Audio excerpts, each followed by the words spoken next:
Hi hello வணக்கம். இப்போ நம்ம பார்த்துட்டு இருக்கிறது ஆல் ஆஃப் அஸ் டெட்ங்கிற சீரியஸோட எபிசோட் 9. லாஸ்ட் எபிசோடில் பார்த்தீங்கன்னா நம்ம வில்லன் பையன் ஒரு வழியாக இவங்கெல்லாம் மொட்டை மாடியில் இருக்கிறத கண்டுபிடிச்சி மேலேயே வந்துடுவான். இவங்கெல்லாம் கொலை நடுங்கிட்டு இருப்பாங்க. நேராக வந்து நம்ம ஹீரோவோட கண்ணு தான் வேணும்னு சொல்லிட்டு கண்ணிலே கை விட்டு எடுக்க ட்ரை பண்ணிட்டு இருப்பான். யாக் பார்த்தீங்கன்னா வேகமாக ஓடி வந்து ஒரே அந்த பக்கம் போய் நம்ம வில்லன் பையன் விழுந்துருவான். அப்புறம் மாற்றி மாற்றி பயங்கரமாக ரெண்டு பேரும் சண்டை போட்டுட்டு இருப்பாங்க. நம்ம ஹீரோவை ப்ரொடெக்ட் பண்ண எல்லாருமே அங்கே இருக்க பசங்க எல்லாருமே சேர்ந்து தான் சண்டை போட்டுட்டு இருப்பாங்க.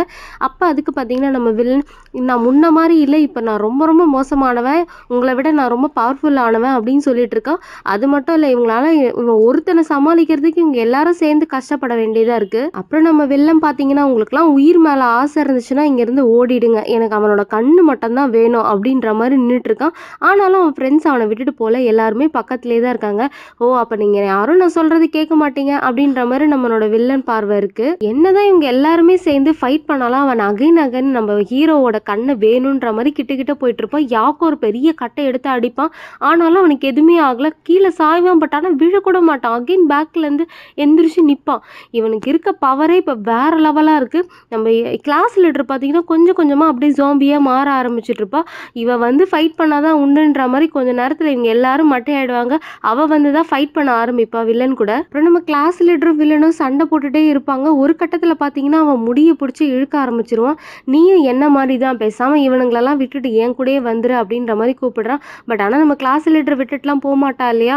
அதுக்கப்புறம் நம்ம யாக் பார்த்தீங்கன்னா வந்து அடிக்க ஆரம்பிக்கிறான். ஏன்னா நம்ம கிளாஸ் லீடர் மாட்டிட்டு இருக்கால, வந்து அடிக்க ஆரம்பிச்சது. இவங்க ரெண்டு பேரும் ஃபைட் பண்ணிகிட்டே இருப்பாங்க. அந்த மொட்டை மாடியோட எட்ஜுக்கு போயிடுவாங்க. யாக்கை பார்த்தீங்கன்னா எப்படியாவது கீழே தள்ளி விட்டுறலாம் அப்படின்ட்டு அவன் தள்ளி விட ட்ரை பண்ணிடுவான். ஆனால் அதுக்குள்ளேயே நம்ம கிளாஸ் லீடர் வந்து பார்த்தீங்கன்னா அலைக்க தூக்கி அந்த வில்லனை கீழே தள்ளி விட்டுறான். அவனும் கீழே விழுந்துடுறான். கொஞ்ச நேரத்துலேயே இவங்க கொஞ்சம் கொஞ்சமாக நார்மல் ஆகிடுவான். நம்ம கிளாஸ் லீடரும் எல்லாரும் ரிலாக்ஸாக கொஞ்ச நேரம் அப்பாடா அப்படின்னு இருப்பாங்க.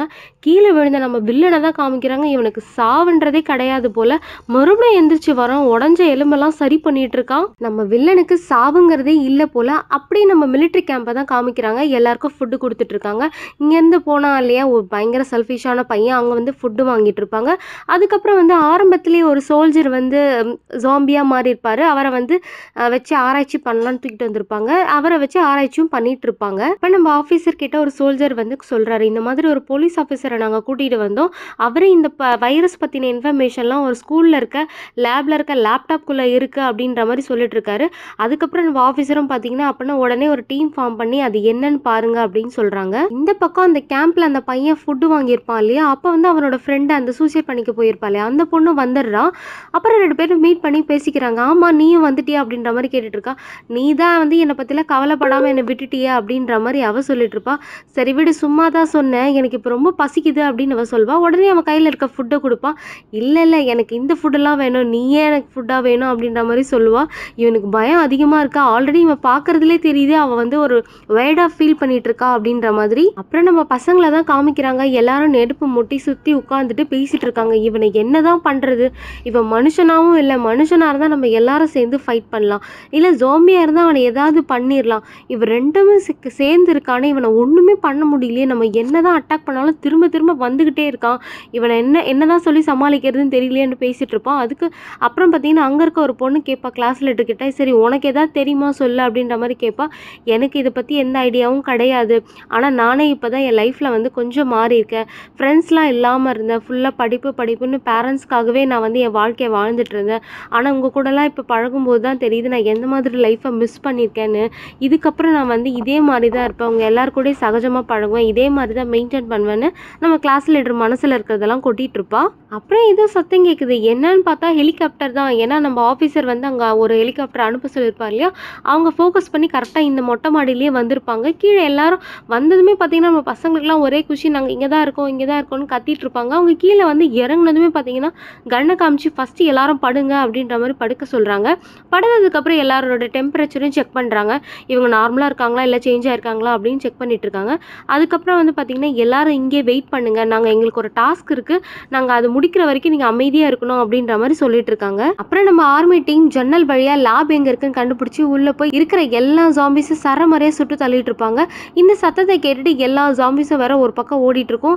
இந்த ஹெலிகாப்டர் வந்திருக்கிறத கீழே இருக்க ஆர்ச்சரி டீமே நோட்டீஸ் பண்ணியிருப்பாங்க. குண்டு பையனே தூக்கிட்டு நம்ம எப்படியாச்சும் மேலே போகணும், மொட்டை மாடி ரீச் பண்ணால் தான் நமக்கு ஹெல்ப் கிடைக்கும் அப்படின்ற மாதிரி பேசிகிட்டு இருக்காங்க. இது நடுவில் பார்த்தீங்கன்னா நம்ம வில்லனையும் காமிக்கிறாங்க. அவனுக்கு பயங்கரமா அடிபட்டிருக்கு இல்லையா? அவன் எலும்பெல்லாம் உடைஞ்சிட்டு இருக்கு. ஸோ அது ஃபுல்லா ஹீல் ஆகுற வரைக்கும் ஒரு ரூம்குள்ள எஸ்கேப் ஆகி கதவை சாத்திக்கிறான். அப்புறம் நம்ம ஆர்மி டீம் மேல வந்து ஒரு பொண்ணை வந்து மேல கூட்டிட்டு போலான்னு சொல்லிட்டு அந்த பெல்ட் எல்லாம் போடுவாங்க. சைட் பை சைடு அங்க பாத்தீங்கன்னா அந்த பொண்ணு அந்த பையன் மேல பசிக்குது அப்படின்னு சொல்லியிருப்பா இல்லையா? ஃபுல்லா அவளை கடிச்சு சாப்பிட்டுட்டு இருப்பான் அந்த பொண்ணு. ஸோ இப்பதான் அவங்க ரியலைஸ் பண்றாங்க அவ டெம்பரேச்சர்லாம் நார்மலா தான் இருந்தது. ஸோ இவங்க நார்மலாவும் இருக்காங்க, இந்த மாதிரி மியூட்டன்ட் ஆயிருக்காங்க அப்படின்ற மாதிரி அந்த ஆஃபீஸர் புரிஞ்சுக்கிறாரு. உடனே என்ன சொல்லிடுறாருன்னா, இங்க இருக்க பசங்களை கூட்டிட்டு வர வேண்டாம், அவங்களும் வந்து இதே மாதிரி மாறி இருக்கலாம். ஏன்னா எல்லாருமே வந்து ஸ்கூல் யூனிஃபார்ம்ல தானே இருக்கா, இப்போ கடிச்ச பொண்ணு ஸ்கூல் யூனிஃபார்ம்ல தான் இருக்கா. ஸோ இவங்களை கூட்டிட்டு வர வேணாம் அப்படின்ற மாதிரி ஆர்டர் கொடுத்துட்றாரு. அது மட்டும் இல்லை, அங்கே இருக்கவங்கள ஷூட் பண்ணிடுங்க அப்படின்ற மாதிரி கத்தி கத்தி சொல்லிட்டு இருப்பாரு. ஆனால் இவங்களுக்கு மனசே வராது. சும்மா அந்த கன்னை வச்சு சுடுற மாதிரி மேலே காமிச்சு சுட்டுட்டு போயிடுறாரு. அந்த ஆஃபீஸர் போகும்போது எங்களுக்கு இந்த ஆர்டர் தான் வந்திருக்கு, ஸோ நாங்கள் எதுவுமே பண்ண முடியாது அப்படின்னு சொல்லிட்டு அங்கேருந்து அந்த ஹெலிகாப்டர் பார்த்தீங்கன்னா மேலே போயிடுது. இந்த எரிச்சல் தாங்க முடியாமல் நம்ம ஹீரோ பார்த்தீங்கன்னா அங்கே இருக்க நெருப்பெல்லாம் உதச்சிட்டு இருப்பான். கீழே ஆர்ச்சரி டீம் பார்த்தீங்கன்னா இந்த லைட் வேறு கீழே படும் இல்லையா, அந்த வெளிச்சத்தை பார்த்து எல்லா ஜாம்பிஸும் ஓடிட்டு இருக்கும். ஆர்ச்சரி டீம் மேலேயும் படும். இதை நோட்டீஸ் பண்ண மற்ற ஜாம்பிஸ் பார்த்தீங்கன்னா இவங்களை துரத்த ஆரம்பிப்பாங்க. வேற வழியே இல்லாமல் வந்த இடத்துக்கே ஓடிடுவாங்க. ஒரு பக்கம் மேலே நம்ம பசங்களாம் பயங்கர வெக்ஸில் இருக்க, இன்னொரு பக்கம் பார்த்தீங்கன்னா அந்த பொலிட்டீஷியனை கூப்பிட்டு விசாரிச்சுட்டு இருக்காங்க. நம்ம ஹீரோயினோட அப்பா வந்து தப்பிச்சு போயிருப்பா இல்லையா, எதுக்காக நீங்கள் ஹெல்ப் பண்ணீங்க அப்படின்ற மாதிரி கேட்டுட்டு இருக்காங்க. ஒரு அப்பாவா அவர் என்ன செய்யணுமோ அதுதான் செஞ்சிருக்காரு. ஒரு பொண்ணு ஸ்கூலில் மாட்டிட்டு இருக்கா, அவளை காப்பாற்றணும்னா அவர் அதை தான் செஞ்சாகணும். அது இந்த மாதிரி அவங்க சொல்கிறதெல்லாம் அவங்க ரெக்கார்டும் பண்ணிட்டு இருப்பாங்க. அப்புறம் நம்ம ஹீரோயினோட அப்பாவை தான் காட்டுறாங்க. அவர் சைடில் ஒரு பொம்மை நின்றுட்டு இருக்கோம். அதை பார்த்து ஒரு பொண்ணு நினச்சி கிட்ட போய் பார்த்துட்டு இருப்பாரு. அதுக்கப்புறம் சைடில் யாரோ வந்து நிற்கிற மாதிரி இருக்கும். இவரை சடனாக வந்து பார்த்தீங்கன்னா கண்ணை தூக்கி காமிப்பார் சுடலான்னு.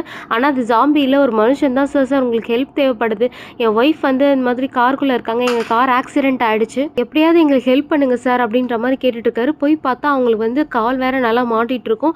ப்ளஸ் வந்து பார்த்தீங்கன்னா அவங்களால கத்தவும் முடியாது, ஏன்னா கத்துனா எல்லா ஜாம்பிஸும் வந்துடும் இல்லையா. அவங்களால கத்தவும் முடியாமல் ஒரு கஷ்டமான சூழ்நிலையில் அவங்க இருக்காங்க. ஆனால் நம்ம ஹீரோயினோட அப்பாவுக்கு வேறு வழியே இல்லை. சார் உங்களுக்கு காப்பாற்றணுன்னா நிறைய டைமும் நிறைய பொருட்கள்லாம் தேவைப்படும், இப்போ என்னால் முடியாது, நான் என் பொண்ணை வேற பார்க்கணும், என் பொண்ணு எப்படி இருக்கானே தெரியல, நான் என் பொண்ணை காப்பாற்றணும்னு நான் போயிட்டுருக்கேன், இப்போ உங்களுக்கு பண்ணனா அதை நான் பண்ண முடியாது அப்படின்ற மாதிரி ரெஃப்யூஸ் பண்ணுறாரு. ஆனால் இவர் போகவே விட மாட்டாரு. அந்த ஆள் காலை பிடிச்சிட்டு சார் போகாதீங்க, ஹெல்ப் பண்ணுங்க அப்படின்ற மாதிரி விடாப்பிடியாமல் பிடிச்சிட்டு இருக்காரு. சரின்னு நம்ம ஹீரோயினோட அப்பாவும் பார்த்தீங்கன்னா அவரோட கன்னை எடுத்து கொடுத்துட்டு இதை வச்சு ஜாம்பிஸ் வந்தால் சுட்டு உங்களை காப்பாற்றிக்கோங்க அப்படின்ற மாதிரி அங்கேருந்து போகிறாரு. ஆனால் அவன் பாருங்க அதை வச்சு மிரட்டுறான். இப்போ நீங்கள் எங்களுக்கு ஹெல்ப் பண்ணலன்னா நான் சுட்டுருவேன் அப்படின்ற மாதிரி சொல்லிட்டு இருக்கான். இந்த மாதிரி நீ சுட்டனா அந்த சத்தத்தை கேட்டு ஜாம்பிஸ்லாம் வரும், ஸோ அந்த முட்டாள்தனத்தை மட்டும் பண்ணாதீங்க, உங்களை நீங்களே ப்ரொடெக்ட் பண்ணிக்கோங்க அப்படின்ற மாதிரி அங்கேருந்து ஓடிடுறாரு. இவனும் எதுவுமே பண்ணாமல் அங்கேயே நின்று அழுதுட்டு இருப்பான். அப்புறம் கேம்பை தான் காமிக்கிறாங்க. அந்த பொண்ணை பிடிச்சி வச்சிருப்பாங்க இல்லையா, கடிச்சு வச்சிருவாள். அப்புறம் வந்து அவளை ஆராய்ச்சி பண்ணிட்டு சொல்லிட்டு இருக்காங்க, இவளை மாதிரி இன்னும் எத்தனை பேர் இருக்காங்கன்னு தெரியல, இவளோட ஆன்டிபாடிஸ்லாம் வந்து எதிர்த்து போராடிட்டு இருக்கு, பட் இருந்தாலும் அந்த வைரஸ் வந்து சாகவும் இல்லை, ஆனால் வெளியில் வந்து வரவும் இல்லை, அது ஒரு மாதிரி ஒளிஞ்சிட்டு இருக்கு அப்படின்ற மாதிரி சொல்லிட்டு இருக்காரு இன்னொருத்தர். அது மட்டும் இல்லை, இவளை மாதிரி இன்னும் நம்ம கேம்ப்குள்ளே எத்தனை பேர் இருக்காங்களோ அப்படின்னு சொல்லவும் உடனே நம்ம ஆஃபீஸர் என்ன பண்ணுறாரு அப்படின்னா, இவ கூட இவளோட சரௌண்டிங்கில் பிடிச்சி எல்லாருமே தனிமைப்படுத்துங்க அப்படின்ற மாதிரி சொல்லிடுறாரு. அப்புறம் நம்ம ஹீரோயினோட அப்பா ஹெல்ப் பண்ணியிருப்பாங்களா ஒரு பொலிட்டீஷியன், அவங்கள தான் காமிக்கிறாங்க. அவங்க வந்து ஒரு ரூமில் தனியாக இருப்பாங்க இல்லையா, பாரு இந்த மாதிரி நம்ம பேசினதுக்கு நம்ம பண்ண ஹெல்ப் பண்ணதுக்குலாம் நமக்கு நிறைய ஓட் கிடைக்கும், அடுத்த ஆட்சி நம்மளது தான் அப்படின்ற மாதிரி கேவலமாக பேசிகிட்டு இருப்பாங்க. இதெல்லாம் வந்து நம்ம ஹீரோயினோட அப்பாவுக்கு ஒரு அசிஸ்டன்ட் மாதிரி இருப்பார் இல்லையா, அவரும் அங்கே தான் இருப்பார், அவர் விட்டுட்டு தான் போயிருப்பார். அதெல்லாம் கேட்டுடுச்சா என்ன இவ்வளோ மட்டமாக பேசுகிறாங்களே நடந்துக்கிறாங்களே அப்படின்ற மாதிரி பார்த்துட்டு இருப்பாரு. அப்போ நம்ம ஆர்மி ஆஃபீஸர்ஸ்லாம் உள்ளே வந்துட்டு உங்கள் எல்லாரையும் நாங்கள் தனிமைப்படுத்த போகிறோம் அப்படின்ற மாதிரி சொல்லுவாங்க. எதுக்காக அப்படின்ற மாதிரி கேட்டதும் நாங்கள் குறிப்பிட்ட சிலரை படுத்தி தான் ஆகணும், தனிமைப்படுத்தி தான் ஆகணும் அப்படின்ற மாதிரி சொல்லவும் அங்கே இருக்க கண்ணாடிக்காரன் பார்த்தீங்கன்னா ஓவராக பேசிகிட்டு இருப்பான். எல்லாரும் கையெல்லாம் கோத்துட்டு எங்களாலலாம் வர முடியாது, நாங்கள் ஒன்றா தான் இருப்போம், இப்படி தான் இருப்போம் அப்படின்னு சொல்லவும் அவனை அடித்து கூட்டிகிட்டு போகிறாங்க எல்லாரையும் தனிமைப்படுத்துறதுக்காக. அது மட்டும் இல்லை, நம்ம போலீஸ் ஆஃபீஸர், அவங்க கூட வந்தவங்க, அந்த குழந்தை, இன்னொரு குட்டி பொண்ணு எல்லாரையுமே தனியாக கூட்டிகிட்டு போயிடுவாங்க. அப்படியே எல்லாரையும் கூட்டிகிட்டே போகும்போது பார்த்தீங்கன்னா பயங்கரமாக இடி இடிச்சிட்டு இருக்கும். இந்த சத்தத்தை கேட்டு நம்ம கிளாஸ் லீடரால் தாங்க முடியாது, அவள் காதெல்லாம் பொத்திட்டு ஒரு ஓரமாக உட்காந்துருவா. நம்ம யாக் பார்த்தீங்கன்னா துணியெல்லாம் கிழிச்சு கொடுப்பாரு, இதை கொஞ்சம் காதில் வச்சுக்கோ அப்படின்ற மாதிரி. கொஞ்ச நேரத்துலேயே மழை பெய்ய ஆரம்பிச்சிடும். நம்ம பசங்களாம் கீழே படுத்து ஜாலியாக என்ஜாய் பண்ணிட்டு இருப்பாங்க, அப்படியே தண்ணி குடிப்பாங்க. ஸோ இது வந்து அவங்களுக்கு கொஞ்சம் ரெஃப்ரெஷிங்காக இருக்கும். பட் ஆனால் இருக்கிற ஜோம்பிஸ்லாம் பயங்கரமாக டிஸ்டர்ப் ஆகிட்டு இருக்கும். நம்ம வில்லன் பார்த்தீங்கன்னா வந்து இந்த இடி சத்தத்தை தாங்க முடியாமல் பயங்கரமாக கஷ்டப்பட்டுட்டு இருப்பான் ரூமில். இந்த மழைனாலே இடினாலே நம்ம ஜோம்பிஸ்லாம் பயங்கரமாக டிஸ்டர்ப் ஆகுறது நோட்டீஸ் பண்ண நம்ம ஹீரோ வந்து ஒரு ஐடியா கொடுப்பான். இந்த சிச்சுவேஷனை யூஸ் பண்ணி நம்ம எப்படியாவது இங்கேருந்து தப்பிச்சு வெளியில் இருக்க அந்த மலை மேலே போயிடலாம் அப்படின்ற மாதிரி ஒரு ஐடியா கொடுக்குறான் நம்ம ஹீரோ.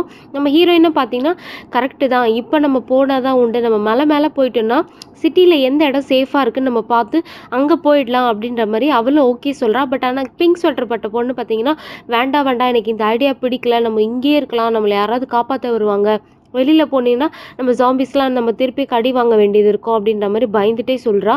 யார் உன்னை காப்பாற்ற வருவாங்க, இப்போ வந்தாங்களே காப்பாற்றாமல் விட்டுட்டு தானே போனாங்க, யாரும் காப்பாற்றலாம் வரமாட்டாங்க அப்படின்னு நம்ம ஹீரோவுமே பயங்கரமாக டென்ஷன் ஆகி பேசிகிட்டு இருப்பான். அப்போ நம்ம கிளாஸ் லீடருமே பார்த்தீங்கன்னா கரெக்டு தான், இப்போ நான் ரொம்ப வீக்காக ஃபீல் பண்ணுறேன், எல்லா ஜாம்பிஸுமே இப்படி இருக்க வாய்ப்பு இருக்குது, ஸோ இதுதான் நீங்கள் எல்லாருமே தப்பிக்க கரெக்டான டைம் அப்படின்ற மாதிரி நம்ம கிளாஸ் லீடருமே சொல்லுவான். அப்புறம் எல்லாரும் சைலண்ட்டாக அப்படியே நடந்து ஸ்டெப்ஸில் வராங்க, சவுண்டே போடாமல் கீழே வரைக்கும் வந்துடுவாங்க.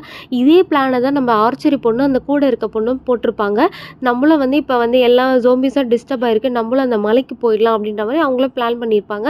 இங்கே நம்ம பசங்களாம் பார்த்தீங்கன்னா தரையிலேயே வந்து மெதுவாக நடந்து வந்துட்டு இருப்பாங்க. இப்படியே ஒரு வழியாக நம்ம பசங்க எல்லாருமே பின்பக்கமாக வந்துடுவாங்க, ஸ்கூலோட பின்பக்கம் வந்துடுவாங்க. அங்கே பார்த்தீங்கன்னா ஒரு வண்டி கடியில் ஒளிஞ்சிட்டு இருப்பாங்க. பின்னாடி ஏதோ ஒரு ஜோம்பி நிற்கிற மாதிரி தெரியும். நம்ம ஹீரோ மெல்லமாக எந்திரிச்சு பார்ப்பாங்க, அது வேற யாருமே இல்லை, ஹீரோவோட அம்மா தான். அதை பார்த்ததுமே அவனுக்கு பயங்கர கஷ்டமாயிடும். நம்ம ஹீரோ நம்ம அம்மா வந்து ஜாம்பியாக மாறிட்டாங்கன்றதை ரியலைஸ் பண்ண முடியாமல் அப்படியே நின்றுட்டு இருக்கான். ஆனால் அவங்க அம்மா ஜாம்பி இல்லையா, அப்படியே கடிக்கலாம் அப்படின்ட்டு கிட்ட வந்துட்டே இருக்காங்க.